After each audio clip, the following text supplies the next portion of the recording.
Okay, so we're going to start a new topic. Today we're going to start a look at religious language. Now, the key question here really is how can we as humans talk about God meaningfully? Now, this is not talking about his existence, but instead it's talking about the concept of God in a way that is communicable, in a way that we can understand it when we're talking about it to each other. So this is really kind of central to the questions of philosophy of religion, because if we can't talk about God, this gigantic being who is so, in conception so much more powerful and big than us, then we can't evaluate him. We also, for those who are religious, they can't worship him. So they need a way of talking about God when God is, in the religious understanding, so much beyond our understanding, so much greater than human beings. So how can the religious worship him in a way that makes sense? And when they're singing their hymns or reading their prayers, how does that communicate into meaning between the congregation? And how can academics evaluate him in a secular context? How can we discuss the existence or non-existence of God or the problem of evil without reference to him? Well, we can't, so we need to find a way of referencing him. The problem is that the term God is pretty hard to understand. We might talk about God and kind of know what we mean, but when we have to explain it, he's all powerful. Well, in what way do we mean all powerful? How can we conceptualize that? I think one of the people who captured this best was Antony Flew, though there are loads of others who also have captured this well. Flew goes about this problem like this, identifying the problem as follows. He says, look, we can apply certain terms to humans. Let's say the term is wise. We'll go with the term wise. Okay. And wise for a human means something along the lines of kind of capable of understanding circumstances and knowing what the best thing to do to make yourself happy or others happy might be. Wisdom comes after intelligence, as Heraclitus once said, but it forms ultimately this trail, right? We understand what humans need and then go on from there. But can we communicate it to a horse? Can the same term, wise, be applied to a horse? Well, to a limited degree, right? It knows where the best grass is and knows where to go and eat that in the field and so on. What about a pig? Can they do it? Well, maybe a little less so, but still to a certain extent. And then we go further down the avenue to say an ant. Can an ant be wise? Well, this is where things become extremely tricky, right? Because an ant is part of a hive mind. It isn't in itself really an individual. By the way, I'd like to say I have drawn all of these. I know some students assume that I buy these illustrations. I don't. I draw them with a lot of effort and time wasting. Anyway, so the point is, as we go down the scale this way,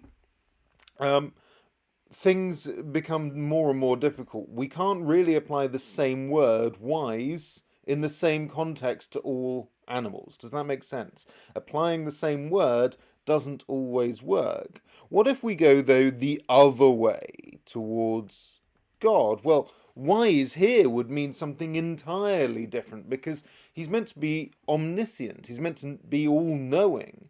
Well then, surely he already knows what's best. There's no working it out as there are in humans. It's not instinctive as it is here, and it's not something altogether different as it is in here.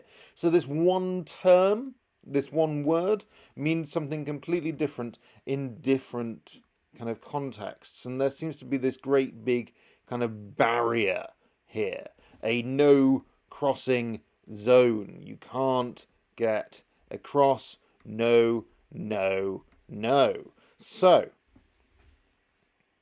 Anthony Flew puts the problem like this. He says, to try to apply them, so terminology like wise, to something which is not an animal at all, like God, cannot but result in a complete cutting of the lines of communication. In other words, our terminology is difficult down here and it is impossible here. You cannot get through to that. So that is fundamentally the problem. Let me just give you a little bit more context in what the problem is. The problem for religious language is that one term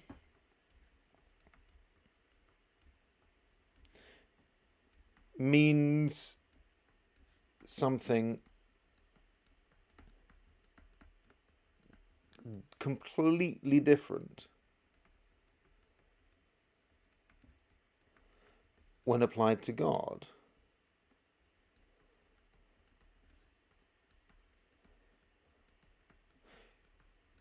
Now, it might actually be that it's not just, I've missed the word different here.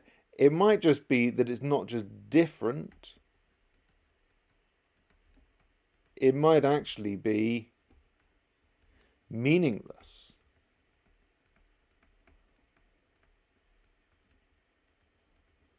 So to say, for instance, that God loves you, well, we understand what love is for a human, right? Love being another one of those terms that can pretty easily apply to humans. You know, they want to spend time with you, they want to talk with you, and so on. A horse and a pig, similarly, they can love in a certain way. A pig is roughly like a dog, for instance. Just think about this next time you eat your bacon sandwich. A pig is roughly like a dog. It wants to be your friend. It can't talk with you. It may not think about you too much when you're not there, but when you are there, it recognizes you. When we get to ants, love is a meaningless concept. Well, what about with God? Well, again, with God, we've got this kind of terminology that doesn't really seem to make much sense with love. Does he want to spend time with you and chat with you? No, not really. That's not what we mean by God's love. It means a completely different thing. It just is the same word. So that transition from talking about things that we normally talk about to talking about God might be something that is actually impossible to bridge the gap with. So what do you do if you're religious? Well, in the history of philosophy, up to but not including the 20th century, we'll cover that later, there are kind of two approaches to solving this problem in religious language in a religious context. The first one is called the via negativa, proposed by those like Moses Maimonides. And the via negativa says that what you ought to do is you can't talk about God directly at all. Okay? Because our terms, like wise and loving and so on, don't apply. They instead kind of anthropomorphize God. They make God into a human-like figure. Where if we think about love in terms of humans, the wanting to be with each other, wanting to chat, then we think about God in a similar way, but just bigger. Well, that's undermining this concept of an infinitely perfect being. So instead, we talk about him negatively. We say what God is not. And Maimonides' idea there is that by just talking about what God is not, you get a sense of what he is. If you just say, well, he's not limited in his power, he's not hateful, and so on, you can start to get an understanding of what he is. Another approach taken by those like St. Thomas Aquinas is called the Via Positiva. Now, the Via Positiva says again, you can't speak directly about God. Now, notice that's slightly different to saying you can't speak about him at all. But instead, you can't speak directly about God. You can, though, do so by analogy.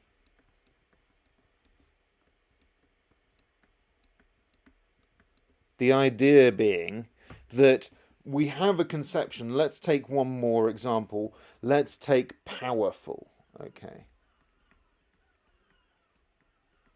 Now, we understand what it is for a human to be powerful, or a force of nature to be powerful. It is capable of immense things, but it's limited.